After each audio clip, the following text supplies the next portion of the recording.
Hey everybody, it is Chuck Barone on Friday, July the 26th, 2024. Another day of freaking madness. We get our PCE numbers today. We get consumer spending today. Big numbers. You can see the market reacted like crazy, man. Dow was up almost 800 earlier today.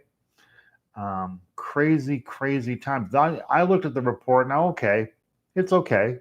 Inflation didn't spike, but the numbers are still way above target. But the market's celebrating like, okay, man, now they're pricing in count them, three rate cuts this year. It would be okay with me if they do. It would certainly help real estate, but I just don't believe it's going to happen. I don't believe it. Anyway, guys, before I get rolling, I got a lot to talk about today. Let me take a half a second. Welcome everybody to the show. And as always, thank you guys for your support, for all you guys do every day to support the show, especially my crazies on the chat before we get rolling. The big three, we got Attila, Salty, and Wolf. Now we got Paradiddle all the way from Australia on getting on every day. We got Dean back today. The regular crew, the regular knuckleheads, the guys I'm really appreciative of. Every time as soon as I set the show up, boom, these guys are on there. Super awesome. Much appreciated. Anyway, let me get rolling on some data today. So these markets today, you guys probably had a look at it. Stock market sizzling hot. Dow up 654 points. 40,589 on the Dow. The NASDAQ up 176 points. 17,357. S&P up 59 points, 5,459 on the S&P. Zoom, man, big day for the stock market. Obviously, everybody's convinced that rate cuts are imminent, man. Everybody pretty much agrees they're not going to happen this month in July. I'm guessing the Fed will be meeting next week. Now they're factoring in September. I don't know, man. I got my questions about that. I've seen Donald Trump in action. I know how intimidating he is to these bureaucratic chooches. So we'll see. We'll see if they got the stones to go against the guy. The bond market today also rallies up. Bond yields falling.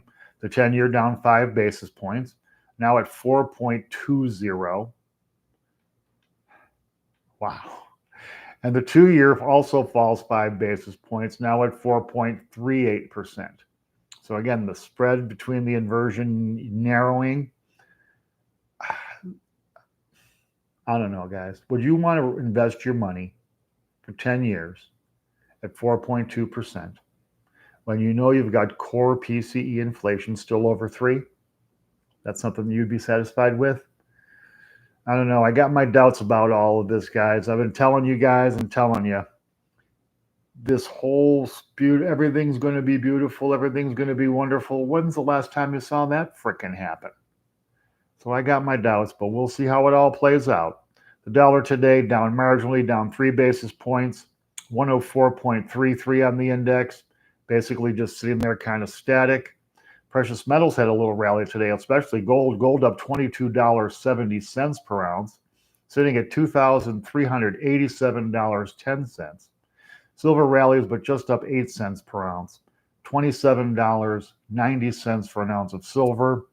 Silver's having a little trouble here holding these numbers, guys. I'm pretty surprised, I got to be honest. I really thought that once it broke above 30, it would stay there. It has not been able to get back above 30. So we'll see. It looks like this silver rally, though, got me a little bit concerned. Now, I know there's big demand. Central banks, though, not buying silver like they're buying gold. So that's kind of why you're seeing the big difference here. I'm waiting for the working class, once they realize that the cash in their pocket, in their bank accounts is going down in value, to wake up, buy a little bit of silver. Oil today, down $1.12 a barrel. Yay. $77.16 for a barrel of West Texas Intermediate. Getting right back down to the target we're hoping for, between 70 and 75. They're talking now China, bad economy in China, recession coming, big political turmoil over there as well. So oil demand, they're concerned about oil demand. I don't know if China's buying their oil on the world market, though. I think they're kind of getting their oil from Iran, from Russia, the sanctioned countries, probably getting their oil at a discount too. Bitcoin today rallies up $2,384. Nice day for Bitcoin. Now sitting at $68,049 for Bitcoin. Tell you what, guys, Bitcoin, we'll see now. It looks like it's getting ready to make a charge at 70 grand.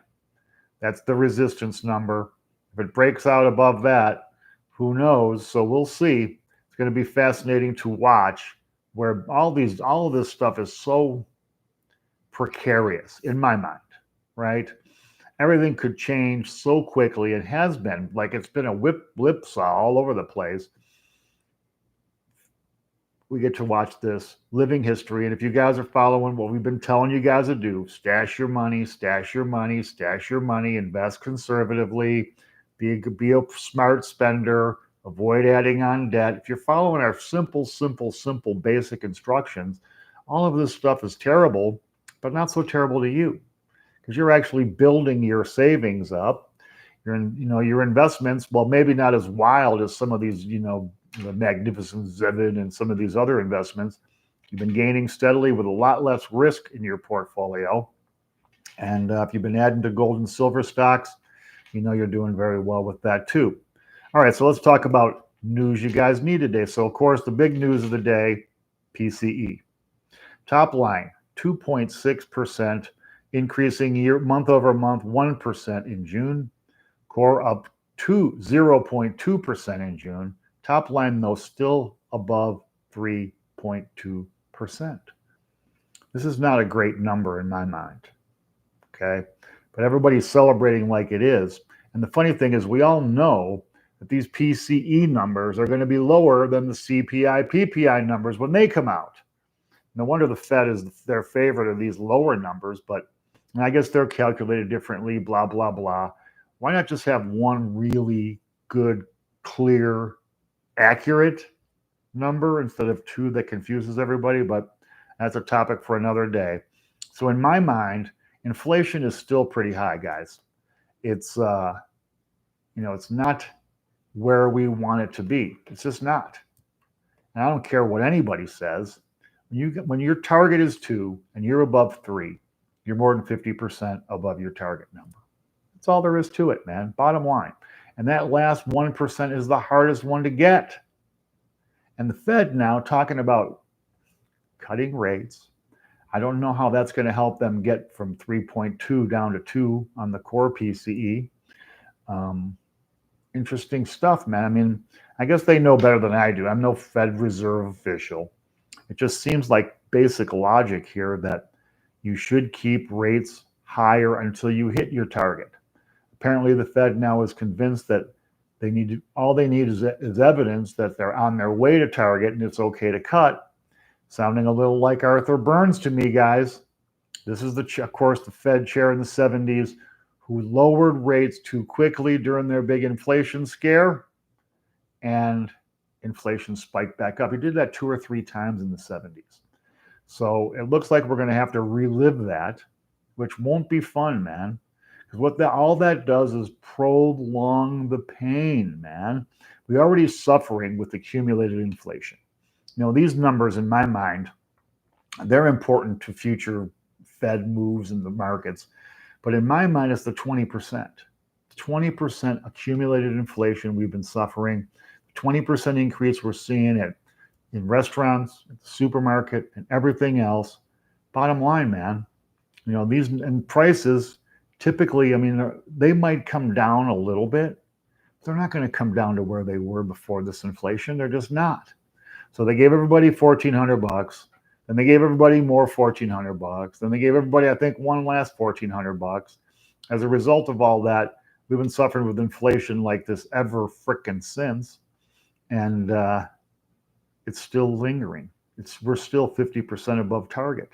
So anyway, market's celebrating. Me, Chuck, I guess I'm Charlie Negative here. My nickname, Dr. Doom, right? Still not seeing what I want to see to consider this is a good time to start cutting rates. I don't believe it is. Consumer spending slowing down, although still up 0.3% in June. I did not get a yearly number. For some reason, the research I was doing did not want to show me a yearly increase on consumer spending. That always tells, I had to look up, it was hard for me to find the top line core number. Find the core number for PCE. I guess these numbers aren't exactly what they want you to see. So you got to really go rooting around. I could not find a top line year over year number for consumer spending. But consumer spending slowing down. I know consumers are tired because I am too. They're tired of, they're spending more, but they're not getting more for their money. So these increases are always a little bit questionable to me. I mean, if what you used to pay $1 for now costs $1.25, you're spending more, but you're not getting anything more for your money. So, this consumer spending thing is a little bit questionable to me, right? Because it sounds to me like they're just factoring in the extra cost for everything like an additional consumer spending, and it's not. This is just buying the necessaries. They don't have, the people aren't going out and buying, shopping spreeing, are they? Your friends doing that? Anybody doing that? Out there just spending like crazy? I don't know anybody who is. So it's just a fascinating thing. I think consumers are tired. They're tired of borrowing. They're tired of struggling to make ends meet. We got this election coming up, which makes everybody grouchy. I don't care what anybody says.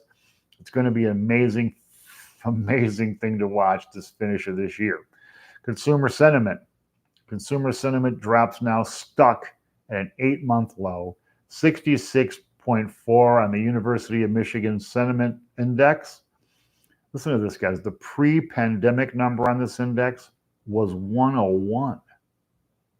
So from 101 to 66, that is a colossal drop. And that, more than consumer spending, is going to tell you the mood of consumers. Consumers still believe inflation will be 3% a year from now. So much for the Fed and the propaganda mission they have of making everybody believe, everything's wonderful. Don't worry, just go to the mall, go to the stores. Well, consumers are tired. They're tired of it all. I know I am, man. It's just, I think that they try to convince us. It's like, who are you going to believe, me or your lying eyes, right? So consumer sentiment, consumers have just about had it. Durable goods tank. Durable goods fall 6.6% over 1 month. Boom, just a collapse basically in durable good orders. Now, the reason for this, of course, is Boeing. Boeing, the big airline or big creator of airplanes, the big airplane factory up in Washington. Boeing's reputation has taken a mighty beating. Airbus starting to kick their ass. Nobody wants to buy Boeing planes. Boeing, their 737 MAX, I guess they've made a whole bunch of them, but the FAA is not allowing them to sell those, so they got hundreds of planes sitting there finished. They can't sell them. This leading to a giant fall in durable goods.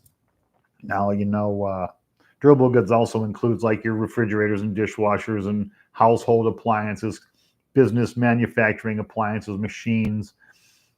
This is not good news, guys. This is what's left, basically, of what we have of a manufacturing base. They're just falling down dead. Not the best of times. Okay, real estate. Let's talk about commercial real estate for a second.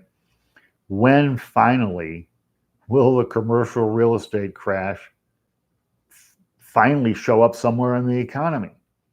Guys, small banks, their loan sheets, 43% of those commercial loans, commercial real estate loans, 43% exposure, man. That is outrageous. The Fed already had to kick in $300 billion back in March of 2023 when Silicon Valley Bank and a few other small regional banks collapsed. And this is not going to play out well, guys. 43% exposure. And these are small and regional banks. Now, the big banks, guess how much exposure they have? Just 13%. I think they're like licking their chops like vultures waiting on the sidelines for this collapse to come so they can scoop up these assets, pennies on the dollar. It's going to be a very, very, very expensive proposition for the government if they're going to try and bail these regionals out. This is coming soon to a theater near you. Delinquent commercial real estate debt now at $9.3 billion. Now, of course, there's $1 trillion in commercial real estate debt that still needs to get rolled over. Really? If you think they're going to do $200 billion a month in rollovers between now and the end of the year, I got to see it to believe it. But already $9.3 billion in delinquent loans. These small regional banks can't eat that. So get ready to see the big collapse coming. Credit card delinquencies, another sign of the tired, worn-out consumer. Guess what? 10-year high. 10-year high. The last time credit card, actually 12-year high, the last time things were this bad for credit card, issuers, they had this rate of delinquency right after the big kablooey and the big Great Recession between 2008, 2012. National savings rate for U.S. citizens. Listen to this, guys. Tanked down, falling, now sitting at 3.4%. I got to say, I'm happy that it's not negative because people just don't have the money to save. So I got to see how these, now that we've got this election going on, it's going to be interesting to me because I think the person who pivots, whether it's the red team or the blue team, whichever team can pivot and convince the middle class they have some policies that will be beneficial to them, that's going to be the person who can win this election. The rich have their thing going for them. The poor have their thing going for them. Guess what? The middle class, us, the schmuckatellis, what we get is the bill for everything, guys. And everybody's burnt tired of it, man. I know I am. And I'm sure I'm from reading the comments and the comments that, on after the show. I know you guys are too. So it's just going to be crazy times from now till the end of the year. Every day is going to be an adventure, especially once this election starts heating up, because they're just in the first couple of days of it, and it's already getting wild and crazy with guys banging couches and, the borders are and all this back and forth. Did Trump actually get a bullet in the ear? Was it a piece of glass that cut in? What the hell? Crazy times. Nobody believes anything, which makes it really, really tricky. Anyway, I'm going to be here to bring you guys the news you need. Hopefully you'll believe at least some of the stuff I'm saying to you guys. But guys, here's the good news. Yes, I was just reading this today. It made me so happy. Yesterday was the last Thursday with no football until 2025. So at least we have the NFL coming back to lead us in distraction, to take our mind off all of this stupid, crazy, dumbass goings on. But anyway, that's it for the day, guys. Trying to cut back my minutes. I've been really getting high. I've been trying to keep it to 15, then 18. Now it's been over 20 the last week or so. Time to cut back a few minutes on this and try to catch a few more viewers. Everybody have an awesome weekend. I'll be back on Monday. Get away from this stuff for a few days, everybody. You'll have Greg over the weekend and some other stuff. But have a great weekend. Spend some time with family and friends. Crack open a cold one. Relax and get away from it. Monday starts the madness again. I'll be here to bring you guys the news you know. Please, guys, hit that thumbs up. Hit that like button. It helps get the algorithms changed to our favor. Gets the video out in front of a few more people. Would really appreciate your help. Back on Monday. Great weekend, everybody. Till then, take care. Thanks.